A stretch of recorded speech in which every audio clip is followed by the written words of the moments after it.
How's it going, folks? Welcome into Overtalk. We're on episode 22. We had to skip last week because all of us were prepping for Dreamhack or something of the sort. We have Joshua Piscator Lee, Caleb Cable Finn, and again, we're making his second appearance on Overtalk, Seamus Anderson. How's it going, fellas? Wunderbar. Not bad. Oh, you're speaking in German now. I am Reinhardt. So Wait, but he doesn't speak in German. Wait, what Seamus language actually does he speaks speak? fluent German. he does? Yeah, Wait, ein bisschen. that's awesome. All right. Yeah. That's Ladies what I and was going gentlemen. for, duh. If you need a German Overwatch caster, you have Seamus Anderson right here for you. Apparently, they don't like it when we cast in different languages. Okay. We're not gonna bring that up. We're not gonna bring that up. We're not gonna. We're gonna bring that up. First story we bring up, but Chris. Yeah, so guys, Cable and I were in Austin for DreamHack. Piscator and Seamus were in Austin as well in spirits. Their spaces were all over that arena, kind of. All over the Razer booth at least. Guys, Yeah. where were you at? Seamus, I mean, where were you guys at? What were you doing? So we were casting the Overwatch esports rally, which was hosted by Razer Tespa. and Tespa, which is I mentioned before when I was on the show, Joshua and I had done a little bit of work with the Overwatch Regional Clash, and that got us in contact with Rachel Seltzer Kuriko, who helped us set this shindig up. So we were in Atlanta, Georgia for the event, but we were remote producing, and the stream was going to DreamHack. Yeah. So there's pictures all over the place. I have them on my social media. There's pictures of the Razer booth and these two commentating. So it was a great time. Had a blast. I actually played in the influencer tournament that they had with a bunch of pro players and fish sticks and a bunch of us streamers and stuff like that. Our team actually won, so that was great. Rigged. Hey man, we had a good That's what I'm saying. we had a good team, man. We were playing against pros, man. We won. Our team was a little stacked. It's fine. But Caleb, what were you? You were doing more interesting stuff at DreamHack than I was doing. I don't know. I mean, what you're doing is pretty interesting, but I was doing production behind the scenes, player handling, talent management for Heroes of the Storm and StarCraft, and that was really fun. Yeah, I got to meet a lot of the DreamHack production people, the DreamHack TV people. Got to hang out with a lot of the pro players and casters and stuff, and it was really neat. I mean, it was a lot of freaking hard work. I'll tell you what. I worked 15-hour days every day. I was up till 1 to 2 a.m. At the convention center every night, just getting things ready for the next day, or then I'd be there early before the doors open to get things ready for the stream that day. It was a lot of work, a lot of walking. Convention centers are very large, and I had a Razer scooter. Okay, here's my stupid little story. No way. So after day one, I figured out how much walking I was going to be doing, just back and forth to different parts of the convention center. So I got an Uber. I went to Walmart. I bought a Razer scooter, and I Ubered back to the convention center. So I had a Razer scooter for a good, 3/4 of a day. And then 3/4 of the day in, some idiot with a safety cap on goes, "You can't ride that in here." Oh. But I'm crew. I need to. I have to get around places. I don't care who you are. You can't ride that in here. So I kept going. I didn't care. I just brushed him off. I just kept riding it. And so then he tracked me down. And he's like, "What's your name?" I'm like, "Oh, I can't tell you my name." He's like, he took a picture of me with his cell phone. Wow. He's gonna show his boss one day. He's like, "Yo, this motherfucker's riding around on the Razer scooter." He's like, "Oh shit, is that Cable from SoCal Esports?" He's gonna be in Paul Blart 3, right? DreamHack. Yeah, Cop? exactly. The Paul Blart of DreamHack. But anyway, it was a lot of fun. DreamHack guys are extraordinarily awesome. I've met a lot of people in esports, and these guys really care about esports. They really care about the players and their event. I mean, the CEO's running Ethernet cables, and their CFO is out there, talking to the players, making sure that the players are happy. They really care about every element of the show, and that was very impressive to see. So it was great getting the opportunity to work with them. Yeah, and it really showed too that was a fantastic event. And I really hope this shows that they're going to go ahead and get more into North America and really kind of expand that basis. But this is an Overwatch podcast, so we're going to go over the Overwatch tournaments that were held there, mainly by you guys. There were a couple other BYOC ones, smaller ones that were ran, but you guys were casting the major one. Josh, can you explain the format that you guys were using really quick? All right, so pretty much the Overwatch Esports Rally at DreamHack. It was sponsored by Razer in addition to partnerships with NZXT and Tespa. It was held it was held across 3 mini tournaments. So we had 2 on Saturday, 1 on Sunday. Each one was open signups. You can just pick up whoever you want, sign up as a full team, whatever, and just jump in and play. The format itself, in terms of gameplay, was an interesting one because I think competitive Overwatch, the scene is still kind of out on exactly what rule set to utilize in addition to, what exactly looks the best on stream. How can we find a balance between like competitive play and, what goes well in a broadcast, right?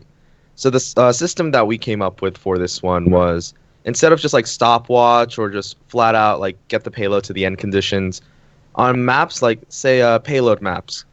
Every checkpoint you got it to earned you a point on like capture points. Like every like third of the tick you got it to, like how like point A on King's Row has those 3 ticks before you activate the payload.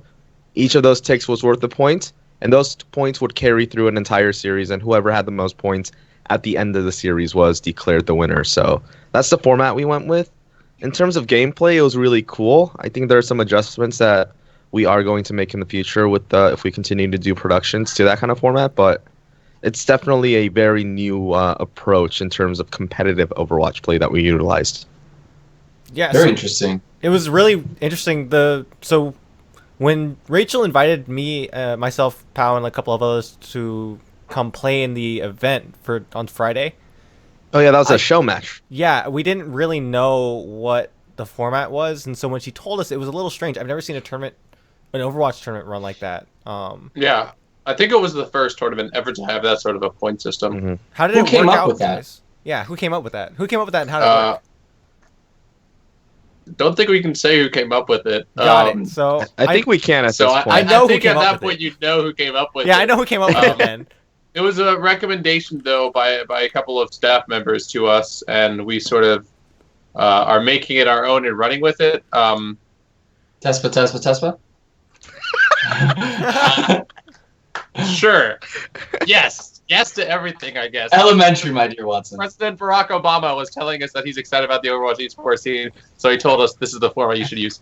But it was cool because it like sort of acted as a balance between payload, or excuse me, not payload. What am I saying? Between stopwatch and the competitive rule set in the ranked mode that we saw during closed beta.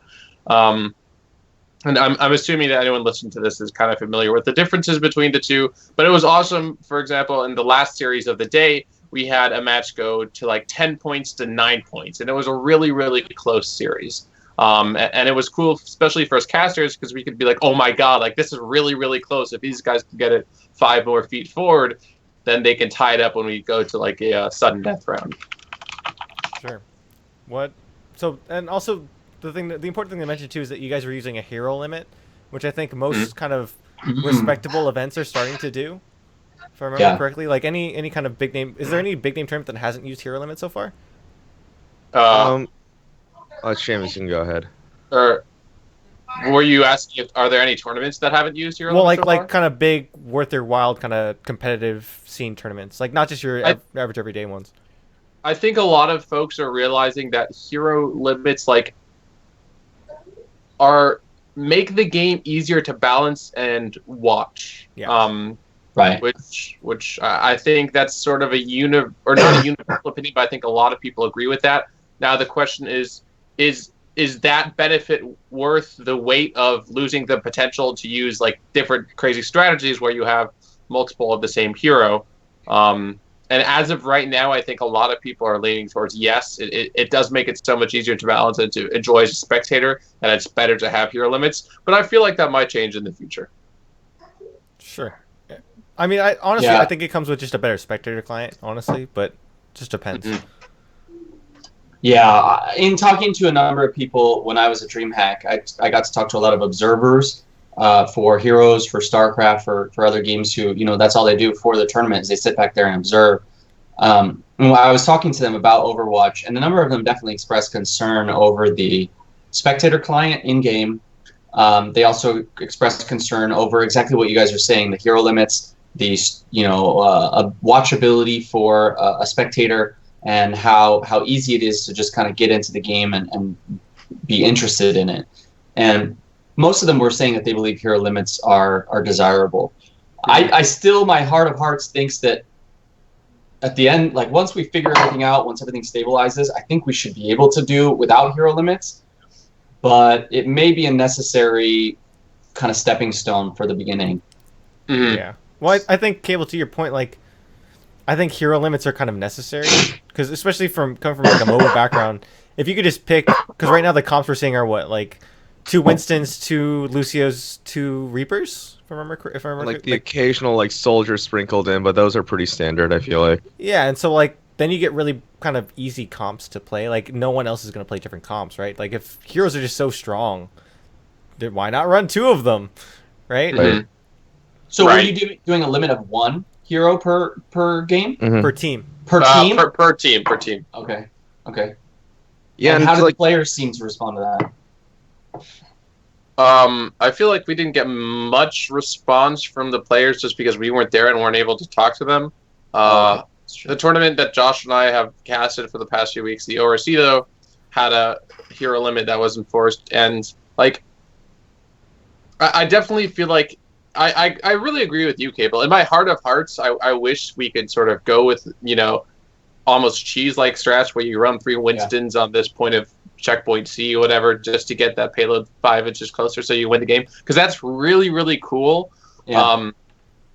But getting, like, it's going to take such a delicate balance to sort of get to that point where the game is stable enough, like the meta game and stuff is stable enough where that can happen without it being blatantly one-sided. And I think there's a lot of spectator issues and just watchability stuff that Blizzard is working on before we get to that point.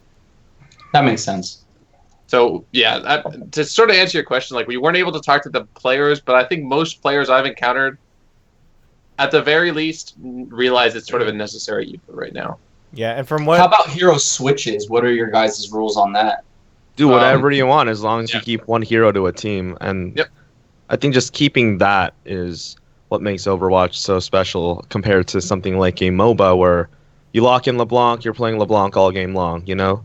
But in terms of Overwatch, like, we see so many cool moments where, although we don't necessarily see heroes like Bastion or Junkrat get a lot of play, sometimes on certain maps or situations like Numbani, certain areas of Hollywood, we'll see those comps kind of sneak out, and some teams will do incredibly well, some teams will just fall flat on their face, but either way, it's a incredibly refreshing deviation from the standard comps that we'll generally see in these non-hero limited enforced tournaments.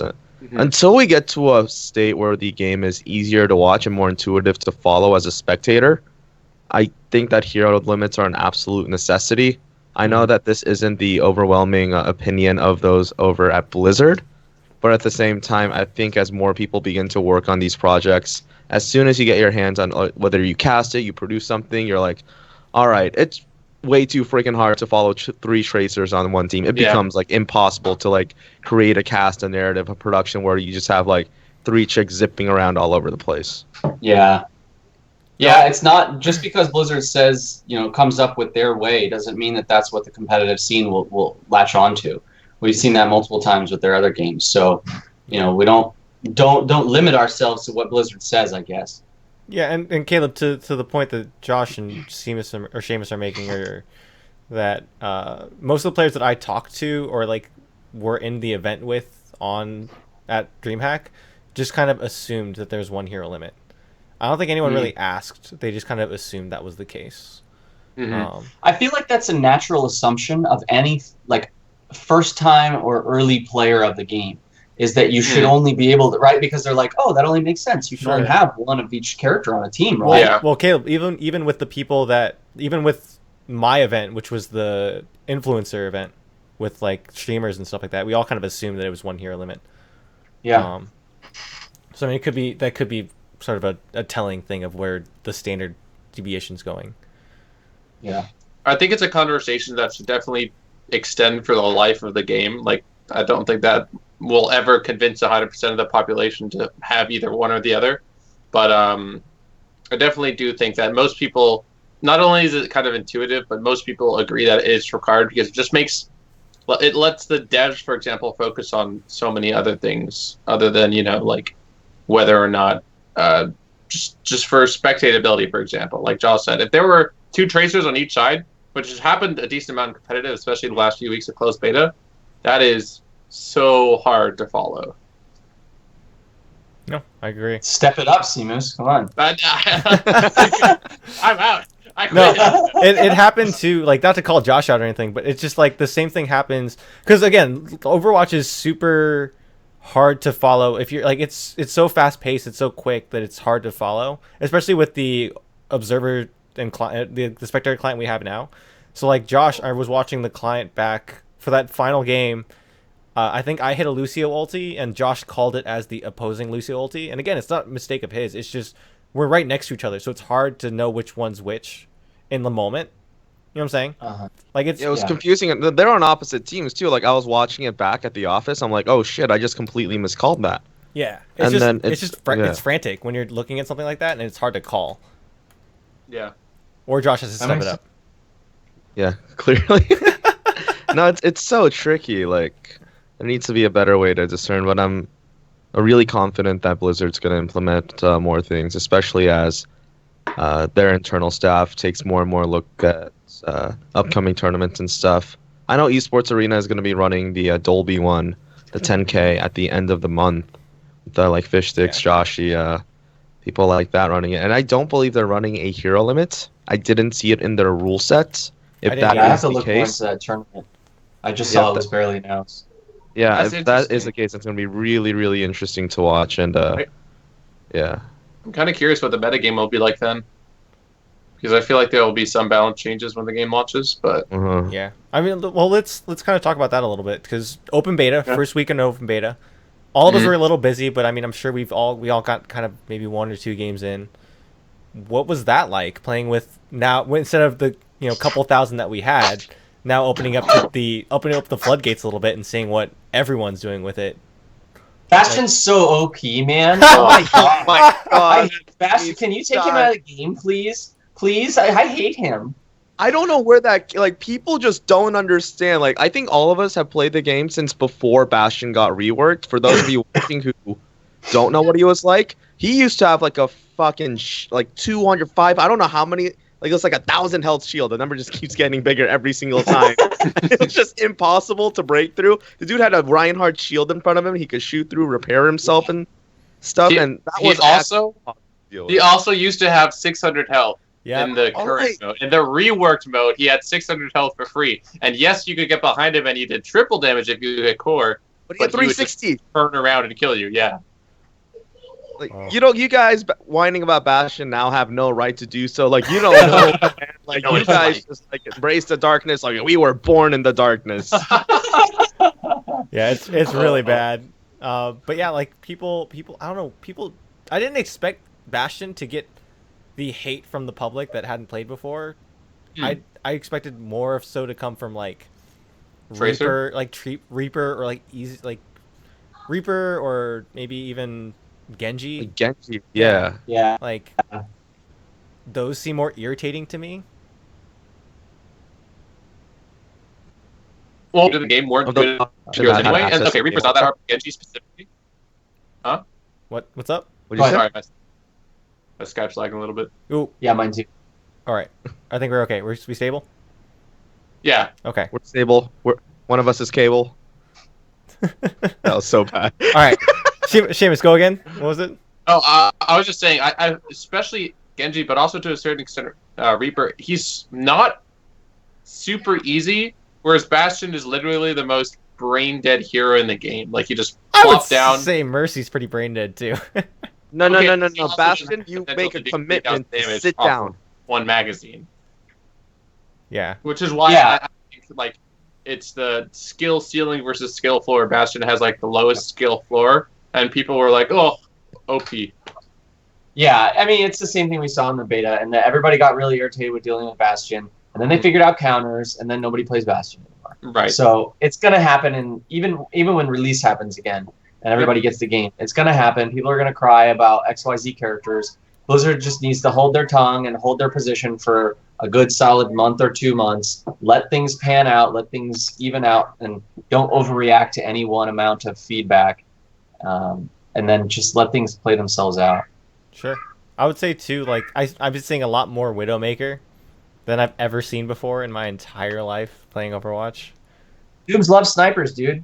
It's She's insta-give, so right? true. It's like She's also really, really good. Like- she is, but like anytime you play like say Battlefield or any of the first-person shooters games that have a sniper in it, all the noobs immediately go, "Oh, I want to be a sniper. I'm gonna go sit in the corner and I'm gonna snipe people," and they miss every shot. Yeah, you're not wrong. No, it makes a lot of sense considering the population that came into this player pool, because prior, when we had closed beta, it was mostly like industry people or people who are heavily involved in gaming to where they can get on like a friends and family list or get an invite directly from Blizzard. And then all of a sudden, Overwatch just picked up all of this hype. Everybody wanted to play it. I mean, the Only Watch meme was running super strong. And then once everybody finally gets their hands on it, you have so many people who have no MOBA background. You have so many people who have not like really played much shooters on PC.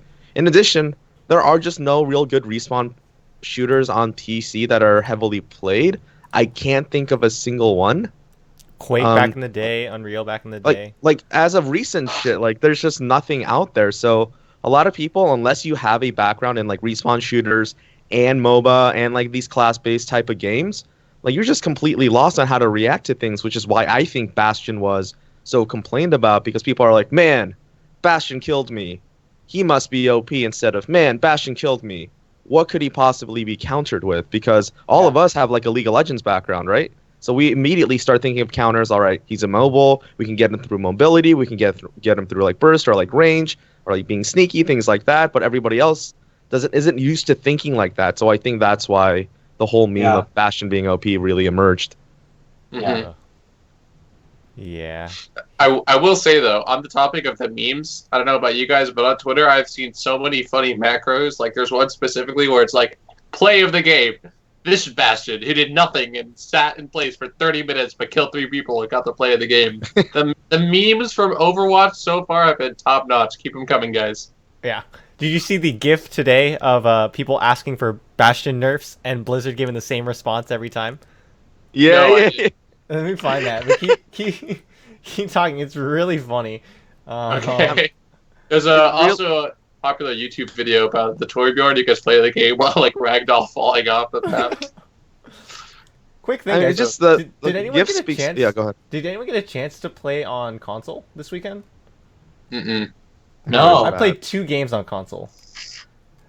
That Why was it game, only 2 that games? game is really easy on console, and some heroes are really broken. Oh. McCree with auto aim is really broken. Oh shit. Interesting. Huh. Like That think makes about it, the sense. amount of auto aim you have is like crazy. Yeah. Well, I feel like with console aiming, it's harder than FPSs, so the time to kill would be higher, Yes.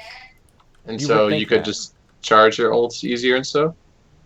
Yeah, but I mean, like, you're still getting, it's still frantic and it's still like kind of all over the place. But there's quite like, just the auto aim in general makes the game so much easier. Like Tracer's a lot easier on console. Anyone with like a targetable or like a tracking laser, so like Zarya, Symmetra, stuff like that. You don't even need to keep your reticle like on them. It's just you keep them close, and then eventually like the auto aim will just trigger. The aim assist, right? The aim assist, yeah. Okay, yeah. Like it is the aim assist on is ridiculous. Interesting. It kind of has to be, considering the pace of the game and the high time to kills on like tank characters, because we see respawn shooters on console that do well, like COD and Halo. And Halo like has a higher time to kill than Call of Duty. Call of Duty you just die instantly, because in Halo you're not necessarily as mobile, so it's easier to like, four burst somebody with a BR, as opposed to Overwatch where Tracer may only have 150 health, but you can only whip around so fast with the controller. Like your thumb's just gonna be looking like this the entire time. Yeah. It's kind of true. I was curious, Chris, when you were playing, were you guys on the 60 hertz servers? I'm not sure actually. What? Okay. Do you guys have any idea? I mean, from spectating, I wasn't sure, but I really hope this is a little bit irrelevant to what we're talking about. But when the game launches, 60 hertz servers are like the minimum for the online games. Oh yeah, Like, I would hope please. so too. But yeah, I didn't feel anything. It was kind of hard just because the internet wasn't overly stable Okay. for the games we were playing, and plus we were playing on laptops on like kind of higher settings, Mm. so it Yeah. wasn't like optimal. Like it's not like you're sitting at a gaming PC like a full rig and stuff like that. Like you can't really tell. Okay. But I mean, we played okay. It wasn't bad at all. So I didn't feel like I was hindered at all from what I was. What do you mean there was internet problems at your booth at the booth? Well, it's just just problems in general. That booth was running off so much power, and like all those booths were running off so much power that like there were some shortages in terms of, you know, the electricity and stuff like that. So some cutouts. Oh, wow. And stuff like that. Yeah. So I didn't know that. Interesting. yeah. So tell your DreamHack friends to step it up, Cable. Yo, that's on you guys in your booths. You get a certain amount of power, and Not my booth, you man. suck it up. Yo, Seamus and I weren't even freaking there, so I'm pretty sure we're scot-free on this one. We made do with what we could. It was So- an interesting week. If you Well, guys, I tell you what. Oh, go. okay, if you guys go back, if you want to hear the greatest line in Overwatch casting history, Oh my go god. go back, watch the finals on Friday. It's on Rachel's stream, so it's Seltzer Please. She's on this show, but It's just go, Seltzer. Yeah, Rachel Seltzer. Just go on Seltzer Please on her Twitch account, right? It's on Friday. It's them casting. It's the final game between my team and the other team's name was we or I am salsa or I love salsa. I deliver salsa. I deliver salsa, right? And we're winning, and we're winning really hard. And Seamus all of a sudden goes, Piscator, they're salsa. They're hot and spicy. They're not supposed to go down easy. Oh, And Lord have I mercy. when I went back and looked at that clip, I died. That was by far my favorite thing anyone has ever casted Overwatch. Seamus, thank you. Died on the test. No problem.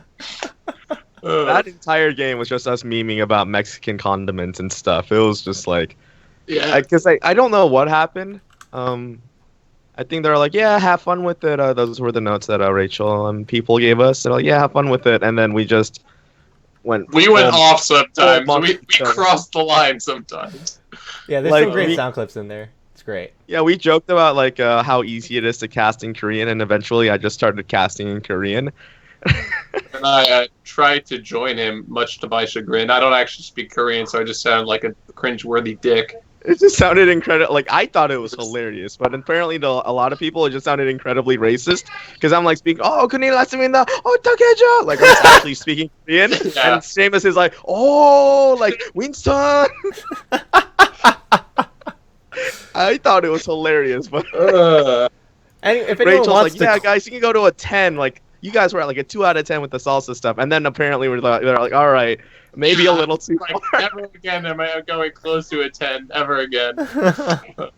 We found a good balance at the end, though. I think we did decent.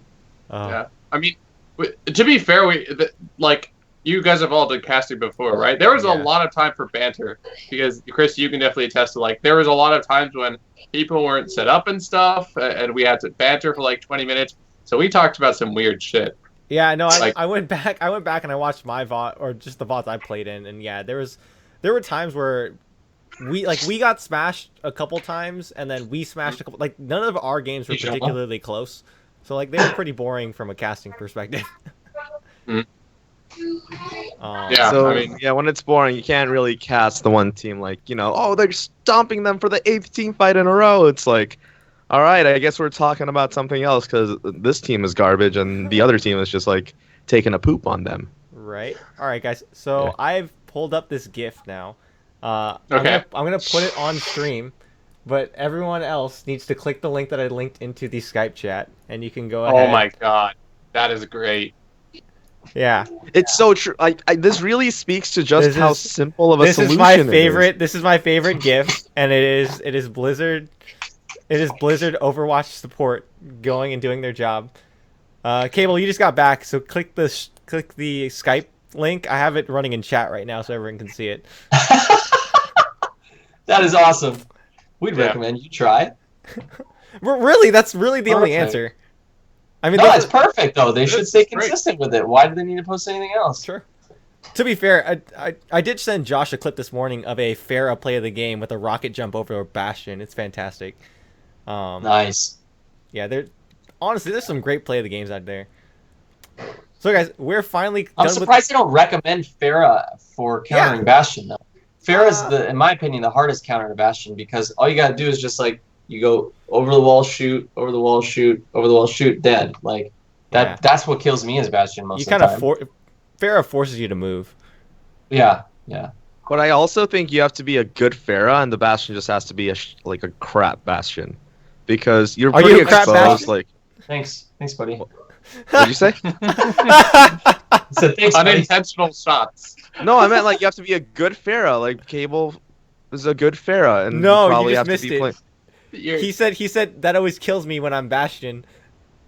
Oh, is that what you said? Yeah.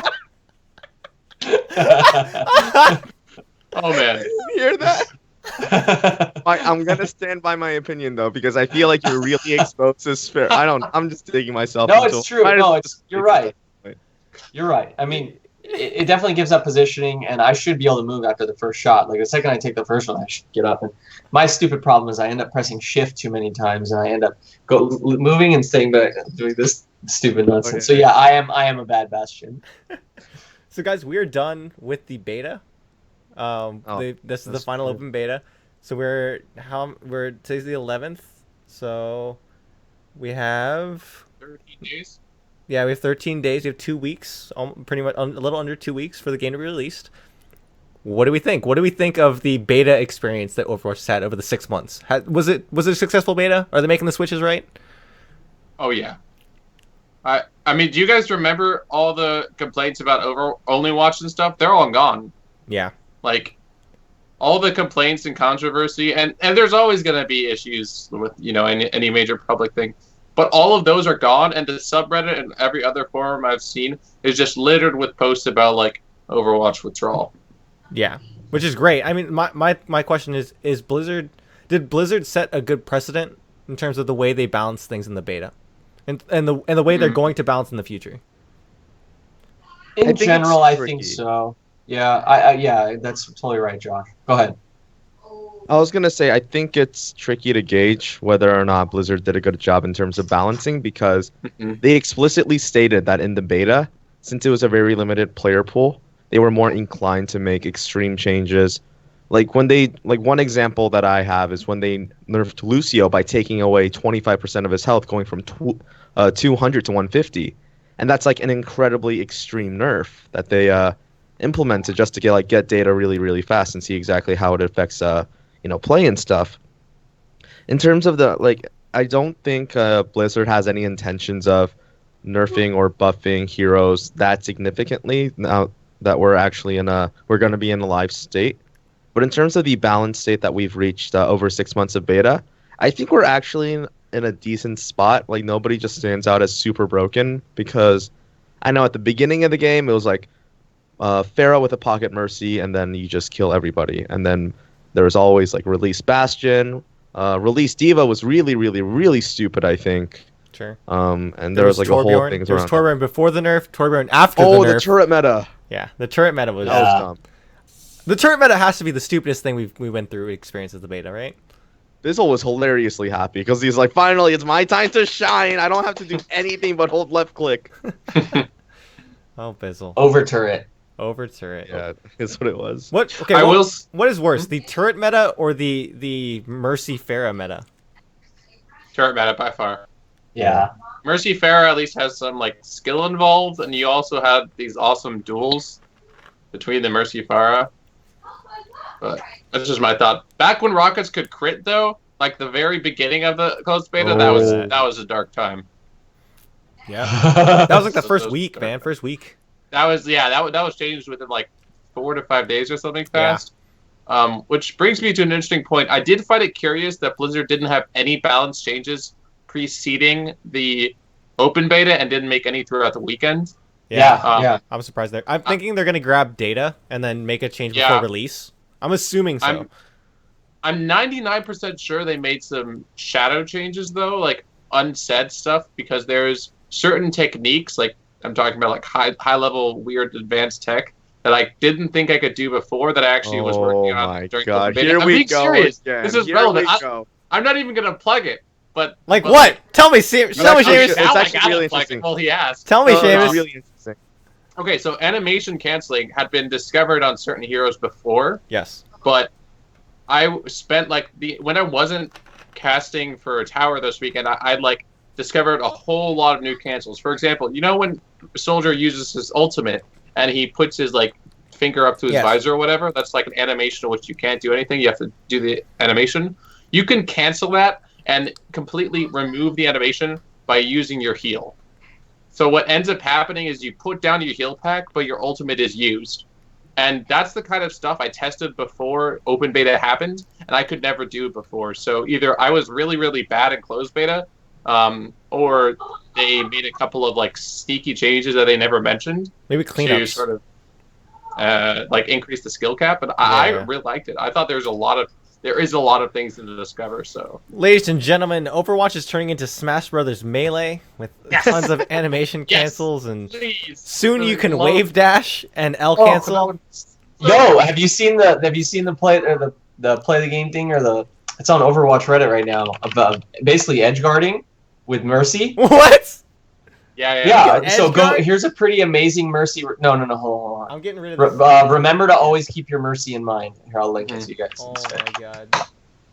Huh? Let me see What this in the thing. world? Not that. That's not it. That's awesome though, dude. There's some stuff Did you going see it? on. And then the suggestion in Reddit was that like the Mercy would basically get to hard to reach places and just continuously shift from under a floor to Yeah, keep herself alive and then heal the team. Wow, But that's untarget- awesome. Oh, I'm unkillable. looking at it. That's awesome. What is that? It's I'm gonna basically edge put guard. this in it. Here. That's awesome. That's fantastic. Holy crap! That's broken. right? That is awesome. All right, guys. So it is in Like the it's stream. hilariously situational, but that's sick. Yeah, we're done, dude. This game is done. Dude, it's melee. It's melee now. Advanced tech, please. If this were melee, like the viewer would never know what the heck is going on. But as a player, That's that would feel awesome. so good. Yeah. Yeah, I'm I down mean, with that. that's the kind of stuff that's the reason Melee is as strong as it is, because that, high level tech Nice stuff. feeling. Yeah. Oh, it's so good. I'm trying to think, like, what would be the coolest thing that we could figure out eventually? I'm trying to. That's a very weird open-ended question. That It bastion is. isn't actually broken. I'm trying to The think. Bastion isn't actually broken. That'd be a cool discovery. If only there were a set cast of heroes that are really good at dealing with Bastion. That'd be a great discovery. Like, what if eventually, if you time Bastion dropping down from a ledge, at the same time as Pharah going up, you could fly the Bastion around. If you landed That would be on. cool. Yeah, you could land it on the Pharah. Oh my god, Farah carrying around a little Wally, that'd be really tilting. Well, I definitely think there's a lot of tech to discover. Like, I really do think. Did you guys ever see the Genji combo? You can basically E, right click, and shift. Or excuse me, you can. It's a melee shift and E, or melee shift and right click all at the same time in like a fraction of a second. That was like an animation cancel that was discovered really early into the game, and it's basically like a quick burst of damage, like nearly instantly. I feel like a lot of that sort of tech has yet to be discovered, and I'm Yeah. personally really excited about it. Yes, I think who else does that? Roadhog does that with his after he hooks you, he shoots and melees Yeah. instantly. I think there's gonna be a lot more stuff like this wall riding stuff. I think Lucio is gonna find some weird things that he can do, weird shortcuts on maps. Even Tracer is gonna find interesting shortcuts on maps. Like I think there's already one in Ilios where you can go behind the building and you can go. There's like this little itty bitty ledge, and only Tracer can kind of get like a foot on it, but only for a second. So you have to blink forward, get a foot, blink forward again, and you can circumvent the entire map basically. I think there's gonna be a lot of interesting stuff like that. Trying to think, and at what point do these things become what there's a fine line between high level tech and broken. You know what I'm saying? Mhm. Like Yeah. where's that line? Do you think? Like Difficulty of execution and consistency. I think Yeah. if somebody can do it every time, or if everybody can do it every time, then it's broken. But if only the top level people can do it somewhat consistently, then I don't think it's broken.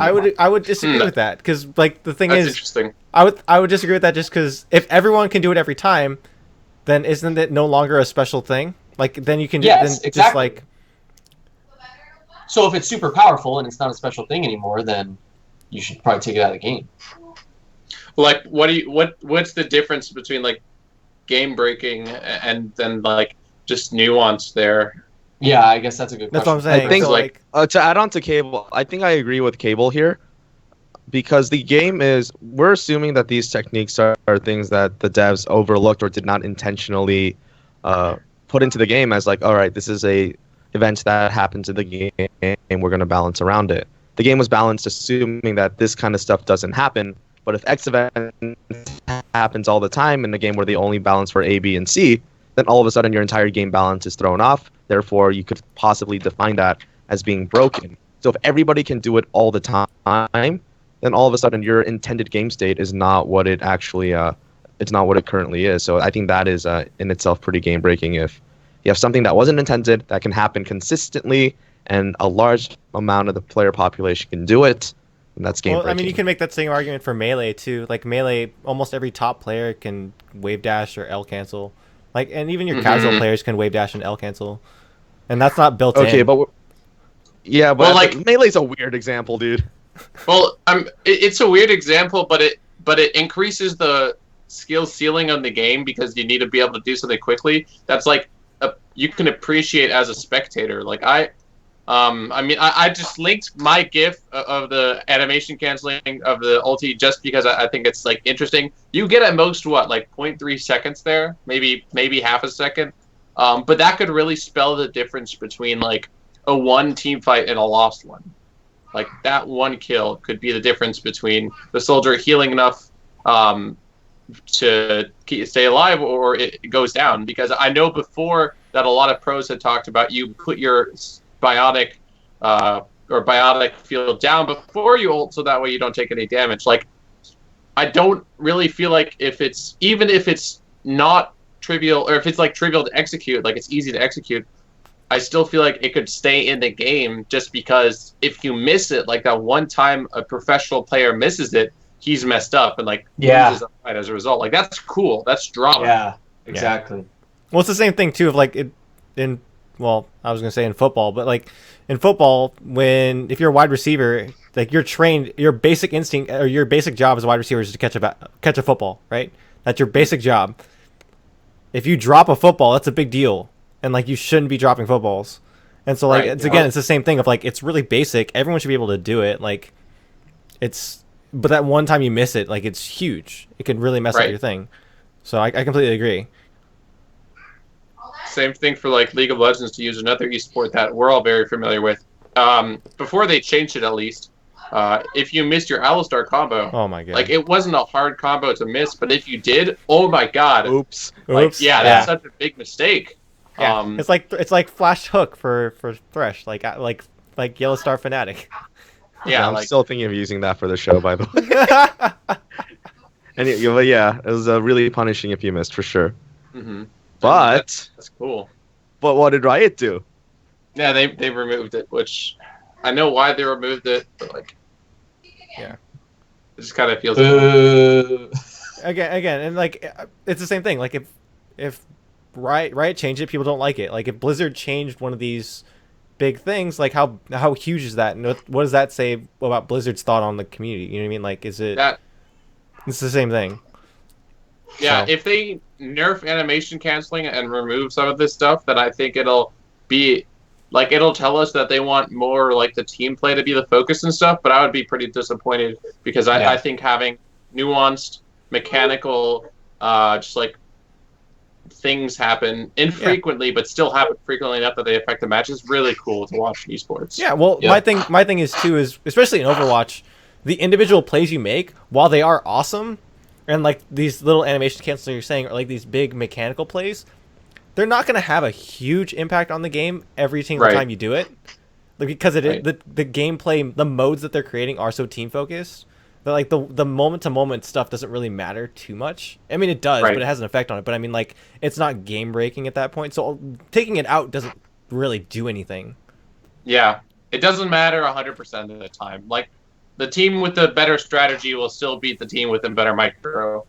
But, like, that one time when this player from TSM has this awesome, sweet rocket cancel and gets, like, 2 melees in the span of half a second to get the quadra kill to defeat CLG in the Overwatch Pro Finals. Like, Yeah. imagine if Yeah. that didn't exist, Rip. Yeah. Yeah. It's interesting you mentioned that this team with the better strategy will always win over the team with better mechanics because, I mean, that was even evidenced in StarCraft this past weekend. They did an Archon mode tournament for CSL, TESPA, I think. And there was this team that I think they got to like 3rd place or somewhere high up there. And they were 2 diamond guys. And they were beating 2 Grandmaster level players consistently. And every time they went up, because they just coalesced and had perfect strategy and teamwork together. But these 2 Grandmasters guys were like, you know, technically, mechanically far superior. One-on-one, they would demolish these guys, but they would lose. And they would just kind of like rage quit the games because they were embarrassed that they were losing to diamond players. Yeah. So, you know, it's the same. You're right. It's the same thing in Overwatch that you might be individually the best. You might be number 1 on the ladder. You might be number 1 in technical, mechanical skill. But if you're not working with, if you're not working with your team, then you're gonna lose to the lower level teamwork based guys. Yeah, Yeah. like how SKT lost to CLG.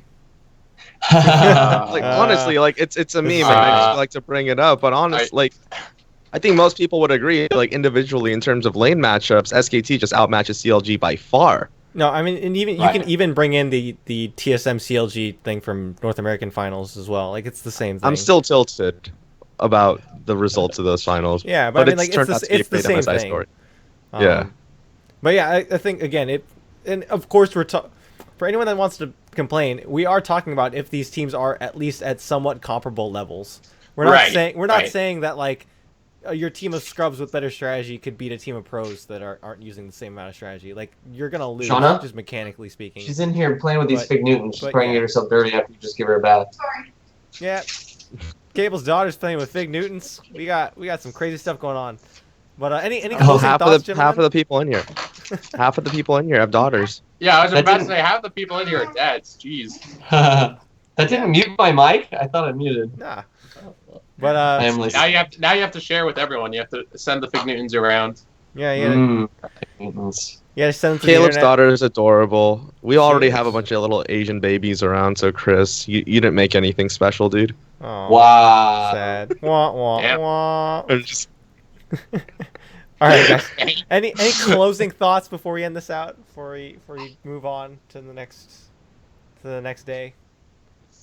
I'm really looking forward to where Overwatch is going to go. I think I say that somewhat consistently in my closing thoughts here, but walking around DreamHack, you know, I was there, like I said, till like 1, 2 a.m. in the morning some nights, and I went to the bathroom, and this big group of guys comes in, and they're just like rowdy and stuff. They're from the BYOC land, and they're just hanging out, having a great time, and they go, you know, that Overwatch game, I was not going to buy it, but man, that thing is fun. I'm so glad I tried the beta. I'm so buying that now. That is going to be an awesome game. And they were all feeling the same way. They were not interested whatsoever, but because they played it together at a LAN party, probably especially, and then during the open beta, they were all impressed. So I think a lot more people are going to be that than we realized, that they are kind of like on the fence, but they're really going to enjoy it once they play it. Yeah. dude, that's awesome. That is awesome. Yeah, it was really cool. And I don't know if they did this on purpose, Blizzard, but it was really smart to do the open beta weekend on a huge 2,500 person LAN party. Well, also it was on the Battleborn release weekend. Oh, get wrecked. For anyone that doesn't know, Battleborn was released on this past Tuesday. I Well, did not know. I didn't know it was out yet. Yeah. So yeah, Battleborn was released, and then they had Overwatch beta weekend, and then Uncharted released. So, yeah. Sorry, That's so Battleborn. aggressive. That's like Yeah. so counter studio aggressive, man. I've never heard of that from Blizzard before. It's a busy market, man. Good for them, I guess. Seamus, you got any closing thoughts? I have a really, really, really, really unprofessional closing thought, but I'm not going to say it. What I am going to say, though, I might tell you guys afterwards because I think it's hilarious. But anyway, seriously, though, I think, I mean, it's cliche to say this, but the whole world is, like, really excited for this. I think there's a lot of people who weren't even into Overwatch that played it or had some experience with it over the weekend that are going to be into it. I think there's a lot of people from different games that are going to be into it. I think there's a lot of people who won't even maybe like the esports aspect, but will fall in love with the game because of the characters. And I'm just really excited for the game, and I have a lot of confidence in Blizzard that it's going to be something really incredible. So, sure, Josh. What I want to say has, I guess, more to do with esports. For those of you in the community who are interested or want to see where Overwatch esports may go in the future, do everything to let Blizzard know that esports is something that you care about. Tweet about it, make video content, social media, run your own tournaments. There's so many. It's generally pretty simple. Just get together, play, run tournaments. Like, let Blizzard know exactly how your things are going, because we're still at a state where we can build this esport together. And I don't think there's anything officially in the. I know there was nothing announced in terms of Overwatch esports. We know that they already hired a global esports director in the form of Nate Anzer, but if you guys are serious about wanting this game to blow up, because the hype around it is incredible, even Korea, a country who traditionally doesn't necessarily play shooters, is incredibly stoked on this game. Like, this is our chance to let Blizzard know and to contribute to the scene and really make this happen. Like, it's on you guys, so don't mess up is what I'm trying to say. Yeah. Oh, what the heck? Very true. Very well spoken, Josh. And on that note, guys, if you want to hear more discussion from a little bit different voices, Josh and I do a show for a career. We just opened up a new esports show. It's a career on Machinima for Machinima, and so Machinima Versus, we're going to start putting out more content on there. We have a couple of discussions up there right now, but we're going to have an Overwatch one tomorrow that we're going to go ahead and release for you guys. So go ahead and check that out. And yeah, thanks for watching, and we'll check you guys next week.